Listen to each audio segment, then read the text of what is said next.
বাংলাদেশে বর্তমানে ফেসিবাদ বিরোধী যে ঐক্য, জাতীয় ঐক্য এবং গণ ঐক্য গড়ে উঠেছে, সেটার রাজনৈতিক সংস্কৃতি হিসাবে চর্চা করাটাই আমাদের জন্য এখন প্রধানতম চ্যালেঞ্জ হওয়া উচিত।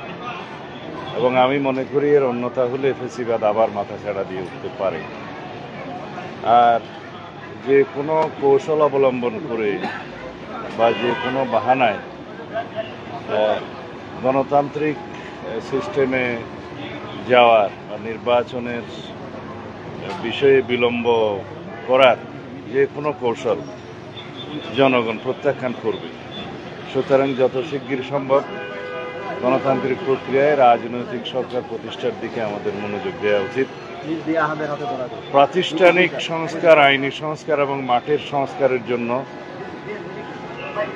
বেশি সময় লাগার কথা না। তো জাতীয় ঐক্যমতের ভিত্তিতে প্রয়োজনীয় সংস্কার কার্যক্রমগুলো এবং নির্বাচনের প্রস্তুতি একই সাথে নিয়ে যত দ্রুত সম্ভব গণতান্ত্রিক প্রক্রিয়ায় যাতে আমরা যেতে পারি সেদিকে মনোযোগ দেওয়ার জন্য আমি অন্তর্বর্তীকালীন সরকারকে আহ্বান জানাবো। ধন্যবাদ। একটা কথা যে নতুন উপদেষ্টা রূপকের সাথে বলেছে যে চলতি বছরের ডিসেম্বর অথবা পরের বছরের মাঝামাঝি নির্বাচনের ডেডলাইনটা একটা রূপরেখা, মানে একটা রূপরেখার কথা, সেটা একটি ধারণা, কিন্তু সংশ্লিষ্ট সকল মহল রাজনৈতিক দলসমূহের সাথে আলোচনা করে একটি নির্দিষ্ট রুটম্যাপ দেওয়াই হবে উত্তম কাজ। এমনি ভাষা একটি সময়ের ধারণা দেয়া, এটা আমার মনে হয় না যে সকল পক্ষকে সন্তুষ্ট করতে পারবে। এবং সঠিকভাবে সকল পক্ষের সাথে আলোচনা করে একটি রোডম্যাপ প্রদান করাই হবে ওনার জন্য সবচেয়ে জরুরি কাজ।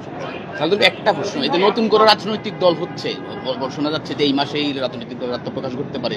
বিএনপি অনেক বড় রাজনৈতিক দল, ছাত্র এবং জনতার সমন্বয় যে রাজনৈতিক দলটা হবে, এটাকে বিএনপি কি মনে করে? এটা নিয়ে গণতান্ত্রিক পরিবেশে এবং বাংলাদেশের এই অবস্থায় নতুন রাজনৈতিক শক্তির যদি উদয় হয় আমরা স্বাগত জানাবো, তবে সেটা যেন কিংস পার্টি টাইপের এবং সরকারি সহযোগিতায় না হয়ে তারা সুষ্ঠু ধারায় রাজনৈতিক প্রক্রিয়ার মধ্যে জন্মগ্রহণ করে, সেটাই ভালো।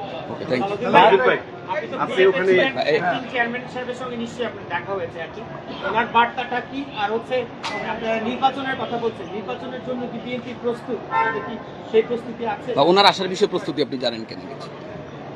আমাদের মাননীয় ভারপ্রাপ্ত চেয়ারপারসন জাতিকে ঐক্যবদ্ধ রাখার জন্য, থাকার জন্য আমাদের সকল প্রয়াস নেওয়ার জন্য নির্দেশনা দিয়েছেন।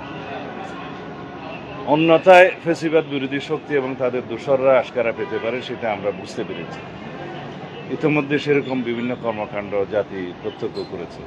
আর নির্বাচন তো আমাদের সবসময় প্রস্তুতি থাকে, একটা নির্বাচনমুখী রাজনৈতিক দল হিসেবে আমরা সবসময় নির্বাচনের জন্য প্রস্তুতি রাখি এবং পরিবেশ পরিস্থিতির মধ্য দিয়ে আমাদের সেই নির্বাচনের প্রস্তুতি প্রতিক্ষণেই আছে।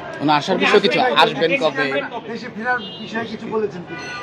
এখনো পর্যন্ত আমরা মনে করি ওনাকে নিয়ে আসার জন্য সম্পূর্ণ পরিবেশ আমরা সৃষ্টি করতে পারিনি, সেজন্য অল্প কিছু সময় লাগবে, অতি অবশ্যই আসবেন উনি। সংবিধান বাতিলের একটা কথা উঠছে, ওটা কিভাবে দেখছেন? 72-এর বলা হচ্ছে সংবিধান কবর দেওয়ার কথা বলা হচ্ছে, আপনারা বিএনপিতে কি মনে করেন? এগুলো ইতিমধ্যে আলাপ আলোচনা হয়েছে। সংবিধানকে কখনো কবর দেওয়া যায় না। আমরা যে রিপাবলিক, সেই রিপাবলিক এবং যে সংবিধান এখন আছে সেটার পরিবর্তন সংশোধনই হবে আমাদের জন্য সর্বোত্তম পন্থা।